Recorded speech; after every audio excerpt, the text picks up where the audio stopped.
ಎಲ್ಲರಿಗೂ ನಮಸ್ಕಾರ ಸ್ನೇಹಿತರೆ. ಮಿಂಚಿದ ಹರ್ಷ್ ದುಬೆ ಮತ್ತು ಗರ್ನೂರ್, ಇನ್ನು ಅಬ್ಬರಿಸಿ ಬೊಬ್ಬರದ ಗಿಲ್ ಮತ್ತು KL ರಾಹುಲ್.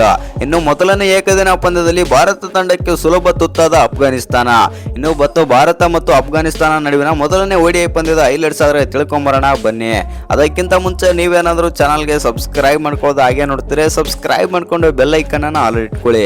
ಹಾಗೆ ಮರದೆ ವಿಡಿಯೋಗೊಂದು ಲೈಕ್ ಕೊಡೋದನ್ನ ಕೂಡ ಮರಿಬೇಡಿ. ಇನ್ನು ಅಫ್ಘಾನಿಸ್ತಾನ ವಿರುದ್ಧದ 3 ಪಂದ್ಯಗಳ ODI ಸರಣಿಯ ಮೊದಲನೇ ಪಂದ್ಯದಲ್ಲಿ ನಮ್ಮ ಭಾರತ ತಂಡ 7 ವಿಕೆಟ್ಗಳ ಸುಲಭ ಜಯ ಆದರೆ ಸಾಧಿಸಿದೆ. ಇನ್ನು ಧರ್ಮಸ್ಥಳದಲ್ಲಿ ನಡೆದ ಈ ಪಂದ್ಯ ಮಳೆಯಿಂದಾಗಿ 4 ಗಂಟೆಗಳ ಕಾಲ ವಿಳಂಬವಾದರೆ ಆಯಿತು. ನಂತರ ಪಂದ್ಯವನ್ನು ಪ್ರತಿ ತಂಡಕ್ಕೆ 25 ಓವರ್ಗಳಿಗೆ ಇಳಿಸಿ ನಡೆಸಲಾಯಿತು. ಹೌದು ಸ್ನೇಹಿತರೆ, ಇನ್ನು ಈ ಪಂದ್ಯದಲ್ಲಿ ಮೊದಲು ಬ್ಯಾಟಿಂಗ್ ಮಾಡಿದಂತ ಅಫ್ಘಾನಿಸ್ತಾನ ತಂಡ 25 ಓವರ್ಗಳಲ್ಲಿ 194 ರನ್ಗಳಿಗೆ ಸರ್ವಪತನ ಆದರೆ ಗೊಂಡಿತು. ಹೌದು ಸ್ನೇಹಿತರೆ, ಇನ್ನು 195 ರನ್ಗಳ ಗುರಿಯನ್ನು ಬೆನ್ನತ್ತಿದ ನಮ್ಮ ಭಾರತ ತಂಡ 22 ಓವರ್ಗಳಲ್ಲಿ ಗುರಿ ಆದರೆ ತಲುಪಿತು. ಇನ್ನು ನಾಯಕ ಶುಭ್ಮನ್ ಗಿಲ್ ಅಜಯ್ 84 ಹಾಗೂ ಕನ್ನಡಿಗ KL ರಾಹುಲ್ ಅಜಯ್ 39 ರನ್ ಗಳಿಸಿದರೆ ಇಶಾನ್ ಕಿಶನ್ 34 ರನ್ ಗಳಿಸಿ ಗೆಲುವಿಗೆ ರೂವಾರಿ ಆದರು. ಹೌದು ಸ್ನೇಹಿತರೆ, 195 ರನ್ಗಳ ಗುರಿ ಬೆನ್ನತ್ತಿದ ಭಾರತ ತಂಡ ಸ್ಫೋಟಕ ಆರಂಭವನ್ನು ಪಡೆದುಕೊಂಡಿತು. ಆದರೆ 5.4 ಓವರ್ಗಳಲ್ಲಿ 46 ರನ್ ಗಳಿಸಿ ರೋಹಿತ್ ಶರ್ಮಾ ರೂಪದಲ್ಲಿ ಮೊದಲನೇ ವಿಕೆಟ್ ಕಳೆದುಕೊಂಡಿತು. ಇನ್ನು 16 ಬಾಲ್ಗಳಲ್ಲಿ 16 ರನ್ ಗಳಿಸಿದಂತಹ ರೋಹಿತ್ ಶರ್ಮಾ ರನ್ ಔಟ್ ಆದರಂತಾನೆ ಹೇಳ್ಬೋದು. ಆನಂತರ ಬಂದಂತ ಇಶಾನ್ ಕಿಶನ್ ಕೂಡ ಎರಡನೇ ವಿಕೆಟ್ ಜೊತೆ ಆಟದಲ್ಲಿ ಗಿಲ್ ಜೊತೆಗೂಡಿ 70 ರನ್ ಗಳಿಸಿ ಚೇತರಿಕೆ ಆದರೆ ನೀಡಿದರು.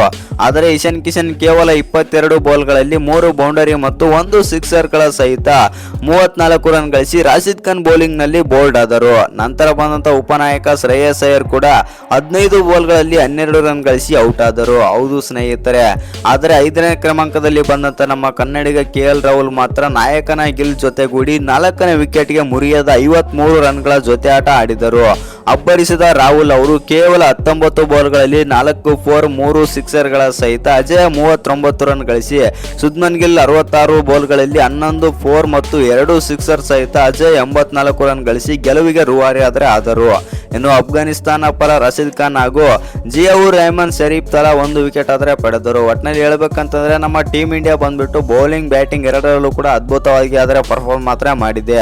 ಇನ್ನು ಟಾಸ್ ಸೋತು ಇನ್ನಿಂಗ್ಸ್ ಆರಂಭಿಸಿದ ಅಫ್ಘಾನಿಸ್ತಾನದ ಆರಂಭಿಕ ಕಳಪೆ ಆಗಿತ್ತಂತ ಹೇಳ್ಬೋದು. ಹೌದು ಸ್ನೇಹಿತರೆ, 5 ಓವರ್ಗಳ ಪವರ್ ಪ್ಲೇ ನಲ್ಲಿ ಅಫ್ಘಾನಿಸ್ತಾನ 27 ರನ್ ಸೇರಿಸಿ 3 ವಿಕೆಟ್ ಕಳೆದುಕೊಂಡಿತು.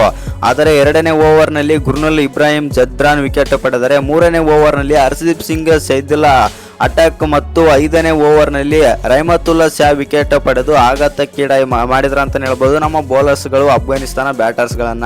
ಹೌದು ಸ್ನೇಹಿತರೆ, ಆ ನಂತರ ಬಂದಂತ ರಹಮಾನುಲ್ಲಾ ಗುರ್ಬಾಜ್ ತಂಡವನ್ನು ಏಕಾಂಗಿಯಾಗಿ ಮುನ್ನಡೆಸಿಕೊಂಡಾದರೆ ಹೋದರು. ಇನ್ನು ಭಾರತದ ಅನಾನುಭವಿ ಬೌಲಿಂಗ್ ದಾಳಿಯನ್ನು ಧ್ವಂಸ ಮಾಡಿದ ಗುರ್ಬಾಜ್ ಅವರು ಕೇವಲ 48 ಬಾಲ್ಗಳಲ್ಲಿ ಶತಕ ಸಿಡಿಸಿ ಒಟ್ಟಾರೆಯಾಗಿ 51 ಬಾಲ್ಗಳಲ್ಲಿ 8 4 8 ಸಿಕ್ಸರ್ಗಳ ನೆರವಿನಿಂದ 102 ರನ್ ಆದರೆ ಗಳಿಸಿದರು. ಇನ್ನು ಗುರ್ಬಾಜ್ 4ನೇ ವಿಕೆಟ್ ಅಸ್ಮತುಲ್ಲಾ ಸಾಯಿದ್ ಜೊತೆ 116 ರನ್ಗಳ ಜೊತೆ ಆಟ ನೀಡಿದರು. ಇನ್ನು 116ನೇ ಓವರ್ ನಲ್ಲಿ ನಿತೀಶ್ ಕುಮಾರ್ ರೆಡ್ಡಿಗೆ ಬೋಲ್ಡ್ ಆದರು ಗುರ್ಬಾಜ್ ಅವರು. ಹೌದು ಸ್ನೇಹಿತರೆ, ಇನ್ನೊಂದೇನಂತಂದ್ರೆ ಗುರ್ಬಾಜ್ ನಂತರ ಅಫ್ಘಾನಿಸ್ತಾನದ ಗತಿ ಮತ್ತಷ್ಟು ಕಠಿಣವಾಯಿತು ಅಂತ ಹೇಳ್ಬೋದು ಮತ್ತು ರನ್ ಗಳಿಸಲು ತುಂಬಾನೇ ಆದರೆ ಪರದಾಡಿದರು ಅಫ್ಘಾನಿಸ್ತಾನದ ಬ್ಯಾಟರ್ಸ್. 17ನೇ ಓವರ್ ನಲ್ಲಿ ಹರ್ಷ್ ದುಬೆ ನಾಯಕ ಶಾಹಿದ್ ಅನ್ನು ಔಟ್ ಮಾಡಿದರು ಮತ್ತು ಶಾಹಿದ್ ಅವರು 30 ಬಾಲ್ಗಳಲ್ಲಿ 3 4 ಗಳನ್ನು ಒಳಗೊಂಡರೆ 27 ರನ್ ಗಳಿಸಿದರು. ಆದರೆ ಅಜ್ಮತುಲ್ಲಾ ಮಾತ್ರ 16 ಬಾಲ್ಗಳಲ್ಲಿ 3 ಸಿಕ್ಸರ್ಗಳ ಸಹಿತ 26 ರನ್ ಗಳಿಸಿದರೆ ಮೊಹಮ್ಮದ್ ನಬೀನು ಕೂಡ 14 ಬಾಲ್ಗಳಲ್ಲಿ 9 ರನ್ ಮತ್ತು ರಶೀದ್ ಖಾನ್ 9 ರನ್ ಆದರೆ ಗಳಿಸಿದರು. ಒಟ್ಟಿನಲ್ಲಿ ಹೇಳ್ಬೇಕಂತಂದ್ರೆ ಅಫ್ಘಾನಿಸ್ತಾನದ ಪರ ಯಾರು ಕೂಡ ಹೇಳಿಕೊಳ್ಳುವಂತ ಬ್ಯಾಟಿಂಗ್ ಆದರೆ ಮಾಡಲೇ ಇಲ್ಲ. ಇನ್ನು ನಮ್ಮ ಟೀಮ್ ಇಂಡಿಯಾ ಬಂದ್ಬಿಟ್ಟು ಮೊದಲನೇ ODI ಪಂದ್ಯದಲ್ಲಿ ಆದರೆ ಗೆದ್ದು ಬೀಗಿದೆ. ಇನ್ನು ಈ ವಿಡಿಯೋ ಇಷ್ಟ ಆಗಿದ್ರೆ ಒಂದು ಲೈಕ್ ಮಾಡಿ ಶೇರ್ ಮಾಡಿ. ಹಾಗೆ ಇನ್ನು ಯಾರು ಚಾನಲ್ಗೆ ಸಬ್ಸ್ಕ್ರೈಬ್ ಮಾಡ್ಕೊಂಡಿಲ್ಲ ಸಬ್ಸ್ಕ್ರೈಬ್ ಮಾಡ್ಕೊಂಡು ಬೆಲ್ ಐಕನ್ ಅನ್ನು ಆಲ್ ಇಟ್ಕೊಳ್ಳಿ.